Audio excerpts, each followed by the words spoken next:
Welcome to the Green Ring, and thanks for watching. This video is third in a series of 9 presenting a note-by-note analysis of Wagner's Das Rheingold, Scene 4. Built on nearly 2 centuries of scholarly literature, its massive journey aspires to examine the entirety of Der Ring des Nibelungen to its final note. I hope you'll take this voyage with me, one I'm dedicated to completing. For an explanation of who I am and more on the reasons for this series, please check out my preface video. Its link is supplied below, along with those for the other videos preceding this one.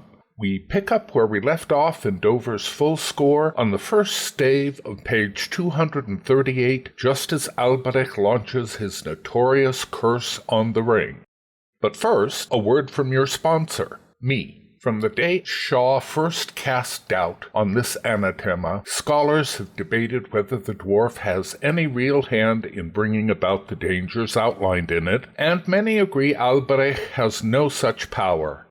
Whether or not this fallen tyrant casts a genuine whammy or merely flings empty threats, Cook offers strong justification for the curse's real impact, one he firmly roots in the work's narrative logic. Alberich's savage delivery of the curse serves to remind us, and Wotan too, that the tyrannical power which lies latent in the ring is a terrible evil threatening the whole world. On a still more immediate level, the curse is a kind of psychological weapon.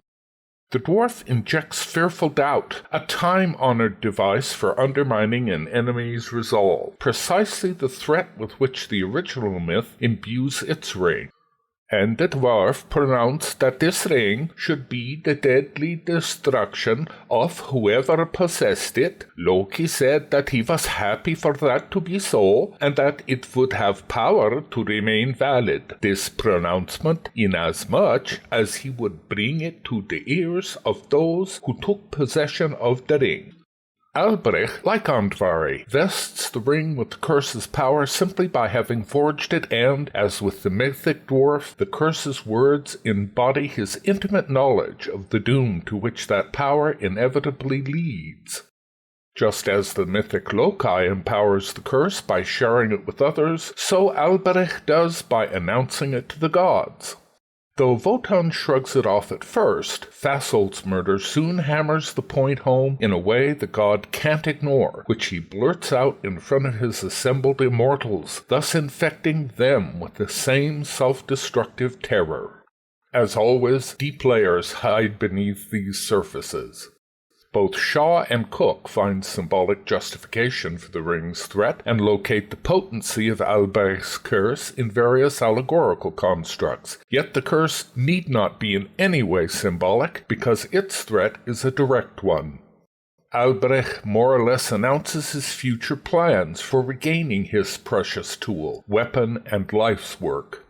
Thanks to his emotional turmoil, he can only imperfectly form his ideas so that neither he nor an audience can say precisely how they are to work themselves out in the drama, but closer examination of the curse's words and musical syntax reveals a number of strong indications as to the general features of this revenge. Over a solitary timpani roll, the dwarf announces the curse's melody. Not surprisingly, its morpheme is universally recognized, the name agreed upon by all. Examples provided by the majority of the cited scholars, however, reproduce Alberich's vocal line, even though, after he first sings it, the unforgettable morpheme sounds in the orchestra alone, and never again on any character's lips. For clarity, my figure reproduces the form which it always takes henceforth, meaning its first purely orchestral iteration just after Fasold's slaughter, which is also in the B minor of this, the dwarf's initial delivery. Of the copious syntax repeated throughout the epic, apart from occasional truncation, the curse never varies, nor does it generate new material. Every element in it, however, derives from key syntactic modules and cells already established in Rheingold. Its initial arpeggio inverts the ring fragment so that it includes two overlapping abandonment triads, the second rising on a low ash interval, thus leading to the module's core, a plunging octave, which identifies its fundamental agency as nature's power turned against itself. The line ends by falling a third to rise on a heroic fifth, that module first introduced in Scene 1 when Flosshilde identifies Alberich as exactly the threat to the Rheingold of whom their father warned them. It then percolates through the maiden's taunts for the dwarf to acquire specific weight in Scene 2 when Wotan lusts after the ring. It insidiously permeates the argument for its control between Immortal and Nibelung, only to at last crystallize here into an unmistakable sign of the ring's fatal allure, its rising fifth lending a kind of malevolent heroism to Alberich's malediction. The woodwind coda, complete with eerie cymbal roll, includes a bass clarinet iteration of the reverse melody notes, that double-edged syntactic sword with its hints at both Alberich's and the god's racial aspirations. Lastly, the final chord progression sinks from minor mode into the baleful diminished minor of the ring itself, giving it the feel, if not the precise shape, of Erda chords. The Vala's nature is closely, if balefully, allied to this dread imprecation, subtly incorporating into its equation her as yet unknown future role in the events to flow from this curse, and their repercussions for the world's racial makeup, in a syntactic mix that's only recently put a period on the dwarf's shattered hopes during the Scene 3-4 interlude.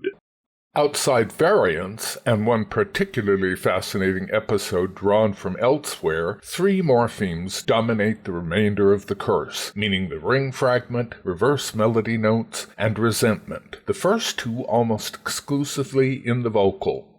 In the dwarf's vocalization, the curse's rhythm includes a second low ash interval, while its coda sounds purely in the orchestra, with that muted cymbal roll sizzle. Its final chord lingers in woodwinds and cymbals as the timpani ceases, and Alberich begins an echo of its initial reverse ring fragment, this one initiated on a low ash interval, which he follows with reverse melody notes. Four trombones add their menace to low woodwinds as his next phrase, a near duplication of the whole curse, but replacing its conclusion with reverse melody notes to leap up its heroic fifth, thus trading the ring allure module with a strophe of the heroic cell on the words "Tod dem der inträgt."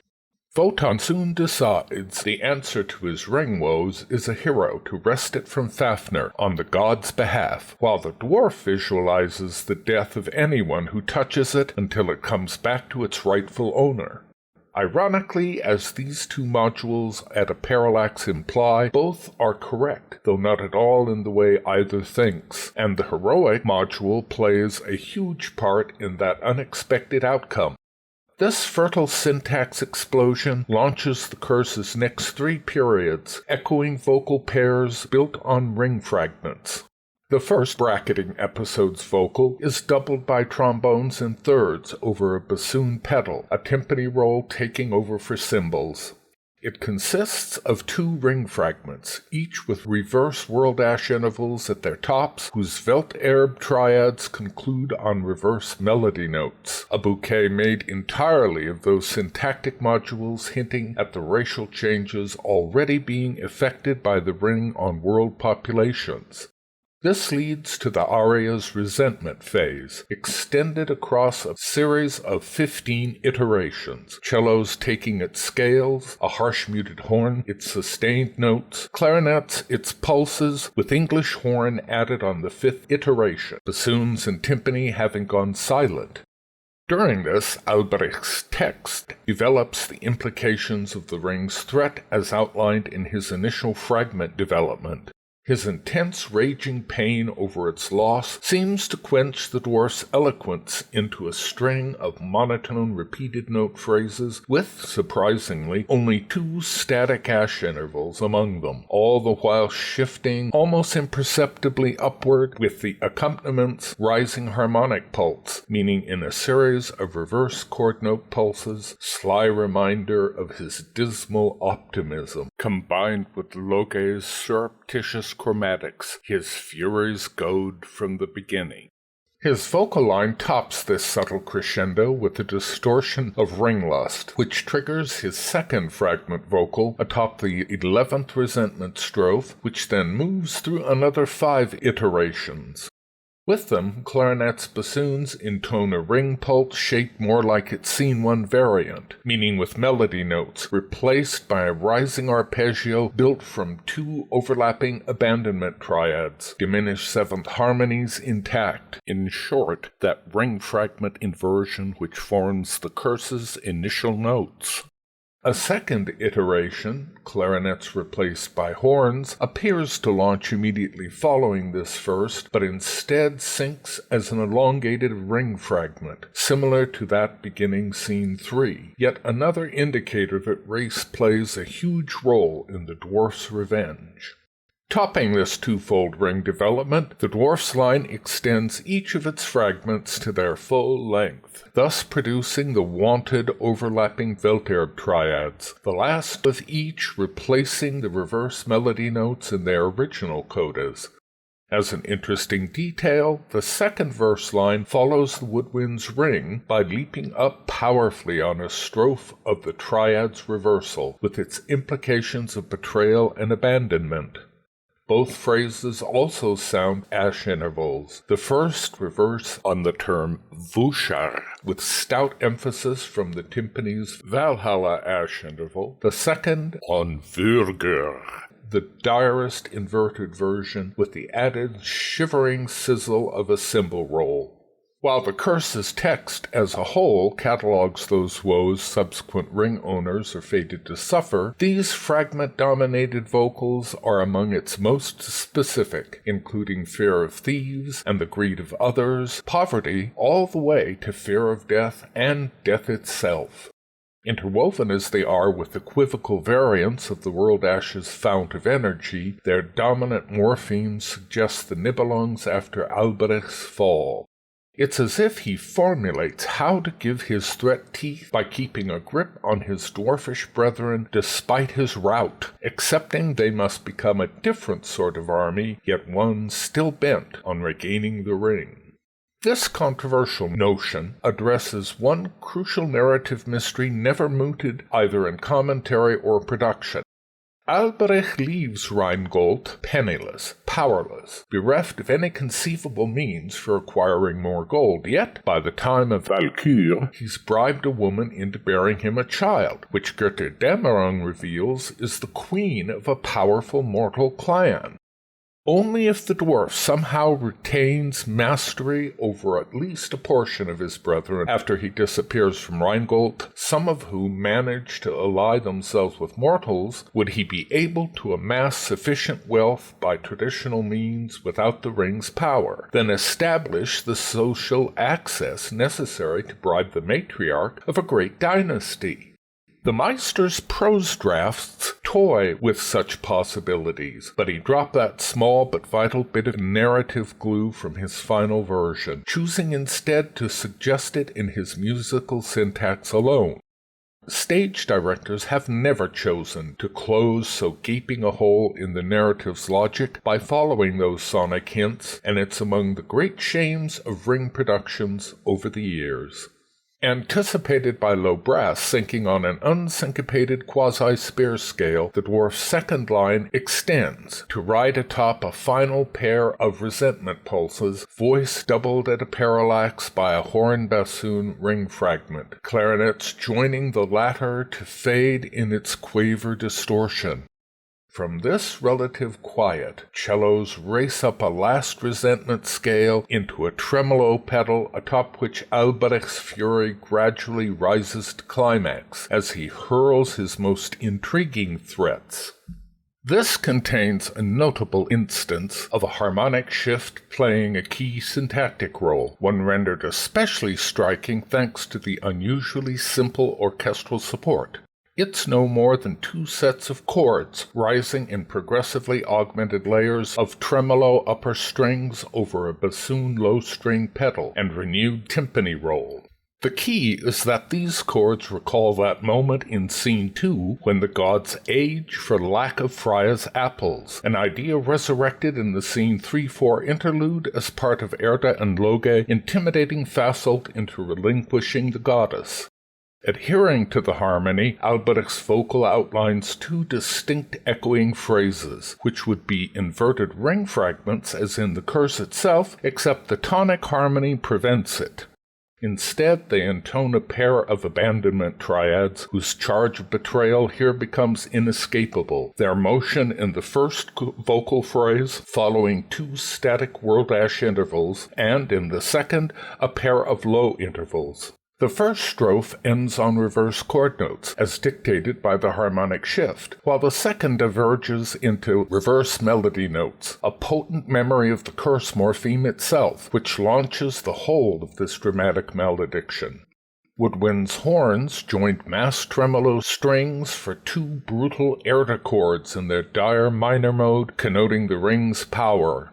The dwarf's capping vocal phrase is equally rich in syntax. For one, it bounces up on a final low-ash interval, thus tying it to the previous two phrases. Less obvious, but of huge syntactic importance to what follows, it twice bounces up and down on thirds, a seemingly inconsequential detail which nevertheless has subtly but progressively intruded itself into the work's syntax, particularly in reference to the ring's threat, an influence which, as matters develop, isn't lost on Wotan.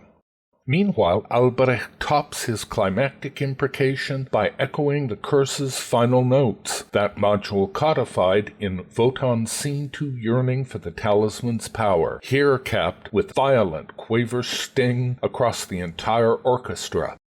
This majestically grim climax, both words and music, pinpoints one of the epic's central premises, the fear of death and its fatal effect on love. The power of the Nibelung curse raised to its most terrible and most tragic heights. Only then will you recognize the need for the whole of the final drama. As the Rücke letter confirms, this thread plays a major role in all that follows, down to its last moments.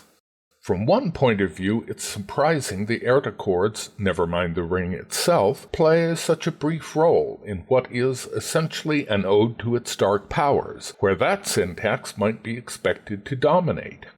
However, the Meister wisely chooses to concentrate on the syntax's racial fragments, which go into making flesh that doom Alberich predicts, saving ring and Erda chords in their Scene 3 incarnation's distorted yet majestic seal, to cap the dwarf's curse with all the might of Erda's dreaming combined with nature's vitality turned against itself. Twisted here to horrifically dark purposes, it's the perfect crown for that revenge launched into the world at large, not merely by the dwarf's terrifying meditation, but its real-world effects thanks to Wotan's theft.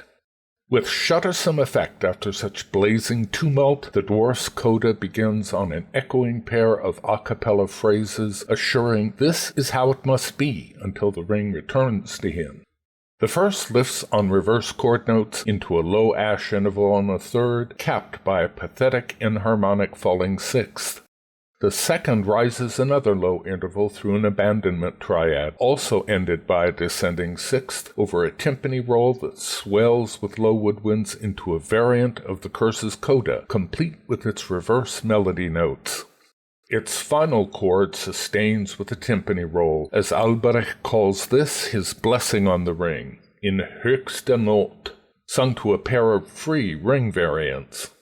Punctuating him, the curse's final chord swells, then fades, until, as it disappears, Alberich dares the god to keep hold of his bauble on two virtually a cappella iterations of Wotan's own ring lust, now indelibly affixed to its curse. punched by marcato string woodwind crotchet strokes of increasing intensity, the first exact, the second distorted into a fourth and sixth. The dwarf tyrant finishes with the rising seventh and reverse melody notes, the upbeat of each smitten by fiery horn woodwind quaver chords, as he assures his immortal foe, "Meinem Fluch fliehst du nicht." Words to reverberate, first during Erda's coming warning, then echo throughout Valkyr with massive importance.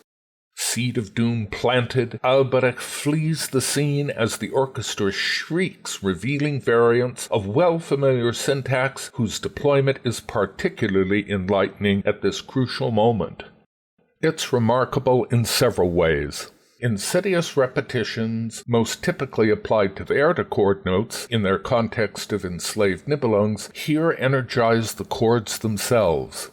While this cements the close identity of those two morphemes, it also points back to Scene 4's beginning, when the same chords mass in fierce repetition to depict Alberich's humiliation at the god's hands, while preparing the admirable success of Loge's taunts after the dwarf's capture, the fire god working to drive Alberich to his highest pitch of fury. Startlingly, the slower minor mode chords, as just heard in the curse's climax, give way to major, while more than doubled in speed, shifting immediately back to minor. This minor-major-minor shift underlines Erda's hand in the present evolution, but, recalling the unusual juxtaposition of swift major-mode Erda chords with their slower minor-mode equivalents at the end of the Scene 3-4 interlude to invoke Loge's distinctive flicker, it also leaves no doubt the fire god's powers of inspiration and libido remain in control. Finally, on a purely emotional level, this shift to major suggests that, despite his fall, a wild optimism continues to seethe in Alberich. The dwarf's curse and exit have resisted allegorical interpretation from the start. This episode must justify itself purely as a piece of stage sensationalism. On deeper ground it is superfluous and confusing, as the ruin to which the pursuit of riches leads needs no curse to explain it, nor is there any sense in investing Alberich with providential powers in the matter. Shaw finds support in the Erda chords usually being interpreted as entirely separate morphemes for servitude and power of the ring, both of which allegory maintains translate into enslavement through greed. By this logic, one would expect their syntax along with the ring itself to dominate the body of Alberich's curse. Yet his imprecation includes only one complete iteration of either. Instead, it's fraught with ring fragments and reverse melody notes, with their allusions to a nascent racial threat. As a result, this wordless coda, as Alberich flees, is overshadowed not just by Erda chords in both minor and major modes, but also those fragment-like arpeggios that sustain his threatening pleas before the god rips his prize from him. As a whole, the syntax implies Alberich takes away with him a dark sort of triumph, yet the dwarf has lost his ring, along with its power to enforce either greed or servitude. Perhaps Shaw is right to say the passage makes little sense. But the Meister doesn't miscalculate. Alberich leaves the scene carrying his loveless woe and his ruthless power urge, whose malevolent emotional physical effects impact the tale from their first appearances, along with which he preserves a sense of his ring-altered Nibelungs. The dwarf may have lost the ring's power, but thanks to the systematic torment so adroitly organized by Loge and so willingly abetted by Wotan, the dwarf's hatred for the gods swells to an unshakable resolve for world domination, and per the ring fragment's arpeggio development, it flies with him into the world.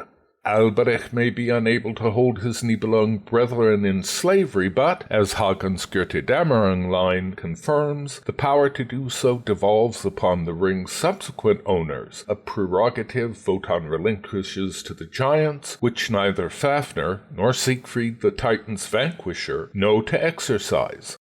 Throwing off captivity, Mima exploits this loophole by fleeing Nibelheim to live in the sunlight, while Alberich shows himself equally free of the underworld.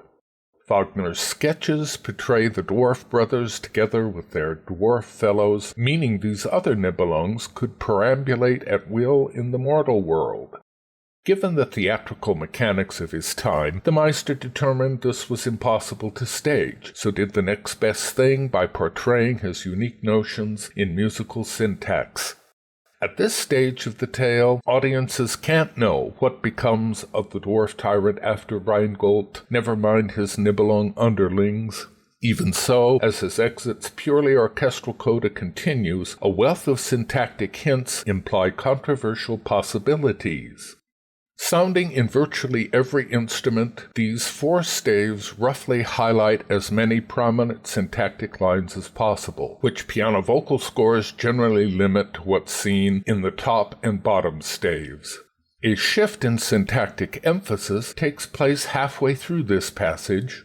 Its top stave represents second flutes, second oboes, second clarinets, third and fourth horns, as they wildly repeat the last segment of the Rhine Maiden's Haia Haia in its dark form, reflecting both Nibelung's and the ring's threat. Piccolo, first flute, first oboe, English horn, first clarinet, and first and second horns repeatedly follow this morpheme with Welterb triads, all of it doubled by massed violins and violas which trace both modules together. The other 3 staves are less dense, the second containing only first-second trombones, which begin with a static whirl-dash interval, then alternate between that interval's inversion and its high cell. First-second bassoons, cellos take the third stave, crying measured strophes of the abandonment triad, opposed by its falling version in the first stave. Perhaps the passage's most cryptic detail is its bass line on the 4th and lowest stave. Howled by third bassoon, bass clarinet, third, fourth trombones, contrabass tuba, and contrabasses, it begins with a lumbering simulacrum of the giant turn to conclude on reverse melody notes. Harsh crotchet timpani strokes launch each measure, while bass trombone whirs a guttural trill appoggiatura. No doubt the Meister's intent is emphasized by his orchestration and reflected in the Klindworth piano transcription is that from this bewildering wall of sound, audience should and do assimilate only its Rhine Maiden ring threat morpheme. Yet it's fascinating how precisely the sequence's other modules, dismissed by Newman as mere ticks, fit the passage's overall meaning. The Welterb triad suggests to both Alberich and Wotan a potential racial solution to their individual grabs for power, while the whirl-dash intervals add a sense of those natural forces both dwarf and god still seek to dominate, each in his own equivocal fashion, the triad reversals implying the betrayals both must encompass to achieve their ends. Even the giant turn hints those titans are somehow a part of this conflict, the turn's conclusion on reverse melody notes, a prescient look towards one unique outcome of that brewing racial war. If the Meister included all this without being aware of it, his subconscious was working at a very high pitch indeed. If simpler, the coda's second portion is syntactically potent, even so. Its diminishing violin-viola ring fragment arpeggios across 3 octaves, capped by chord notes from Alberich's peroration before Wotan seizes the ring, are each of them answered in octavo second violins, cellos, by their inversions, very like when the dwarf initiates his defense. The second and fourth staves reproduce punctuating trombone contrabass strokes, while falling sostenuto, horn, woodwind, minim chords join a continuous contrabass tuba pedal and timpani roll. While it can be rightly argued the ring fragment chord note juxtaposition connotes a strong memory of the dwarf's outrage over Wotan's theft, they do so while carrying with them his sense of racial purpose, a conclusion repeatedly borne out by future recurrences of this syntax. Meanwhile, Pace, Newman, and Sabor, the chord notes do not universally signify grief. Rather, they invoke Erida's mysterious dreaming powers, which, though sometimes producing tragic consequences, also result in happy ones. In this case, the syntactic bundle buoys Alberich from the scene as a fading reverberation of his new life, one which is optimistic for him thanks to his aspirations for seizing back the ring. It would appear that even now, as he flees, the dwarf has ideas for how the seed of his curse's revenge will be sown. Tradition has it Alberich's exit settles the Nibelung question, not just in Rheingold, but for the duration. In truth, its traces may submerge beneath the foreground action of Valkyr, peaking one lone time from Wotan's great Act II monologue, only to return with a vengeance in Siegfried. As a subtle hint, in the last measure, the bass clarinet initiates a trill appoggiatura with its connotations of vibrant sexuality. It continues, extending for 3 measures, to conclude as second violin's violas lapse into tremolo pedal minim chords, underlined by horns' low woodwinds. Beneath these, cellos intone 3 more fragment pulses, each separated by a pair of measures filled with the pedal minims alone, a wonderfully cinematic depiction of Alberich's gradual disappearance. Over a final arco viola breve pedal, the last fragment iteration sounds, and after a tied semi-breve, the viola pedal continues alone, as Loge asks the god if he's paid attention to the dwarf's curse, pointedly calling it a Liebesgruß. His vocals' rising tonic notes move through a rare high ash interval to evoke the heroic Erda melody notes, from which he descends a gently sinister inverted ash interval on a poignant sixth, as horns bassoon replace violas with a soft major 7th chord tied across a pair of breves. After a semi-breve, first-third horns answer it with a gentle major mode ghost of Alberich's defiant threat. But, lost in admiring the ring on his finger, Wotan shrugs it all off as petty spite, his vocal a plunging 5th, followed after rising a 3rd with the defiantly heroic cell. The 2 horns support his line by sinking in a ghostly hint of the Welterb triad, tailed into reverse melody notes. In short, this seemingly casual exchange epitomizes the fire sprite's recognition of the god's latest crime against nature, while, exactly as Alberich strategizes his battle plan, Wotan dismisses it while vaguely formulating his defense. As so often, the immortal has missed the forest for the trees. And here I must leave it until the next video picks up where this one leaves off in Dover's full score on the 2nd stave of page 244. As always, thanks for watching, and please do leave your comments. Time and energy allowing, I'll do everything I can to respond. Lastly, as all YouTubers know, your subscription to this channel by itself is a huge assist in completing this vast project. Hit the bell to be notified of the next videos. With luck and your support, there'll be a lot more of those to come.